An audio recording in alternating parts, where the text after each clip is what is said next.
চন্দ্রমল্লিকাগুলো দেখেছি কি সুন্দর লাগছে দেখতে, বেশ বড় বড় হয়েছে এগুলো, কি দারুণ লাগছে দেখো। এদিকে দেখো জারবেরা আছে, জারবেরার এই কালারগুলো কি সুন্দর হয়েছে। আর দেখো এনকাগুলো, দেখো এনকাগুলো কি অপূর্ব, কত বড় বড় হয়েছে দেখো।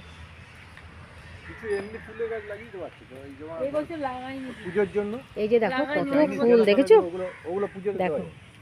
আর এগুলো সুভাষ দা এগুলো তুলতে দেবে না পুজোর জন্য, বলবে না গাছে বেশ সুন্দর লাগছে। আর সত্যি তাই, এগুলো না শিবানী বীজ করার জন্য না, যেগুলো বড় বড় হয়েছে না, এই যে দেখ না নষ্ট হয়ে যাচ্ছে, এগুলো তুলে দে, নিয়ে রোদে শুকনো করে রাখবি, এগুলো বীজ ছড়িয়ে দিবি, বীজ ছড়িয়ে দিবি।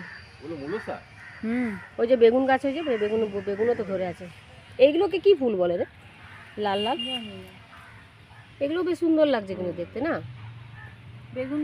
এই লঙ্কা, লঙ্কা গাছে দেখ আমাদের এরকম পাতাগুলো কুচকে কুচকে গেছে জানিস তো, ধনে পাতা লঙ্কা, এটা মূলো হোক তোর বাড়িতে দিয়ে আসবো। হ্যাঁ আমি তো লাগিয়েছি, ওই তো সব খেয়ে নিচ্ছে, আর কী করবো। খুব সুন্দর হয়েছে বাগান, খুব ভালো লাগছে, বেশ ফুল গাছগুলো তো অপূর্ব লাগছে। করলা হয়েছে হ্যাঁ, ওই তো হ্যাঁ বাবা বেশ বড় হয়েছে রে, তুলে নে ওটা তুলে নে, বেশ বড় হয়েছে কিন্তু। কালকে ভাতে দিয়ে দিবি, নাহলে ভাজা করে নিবি। ভালো লাগছে দিদি করলার মতন।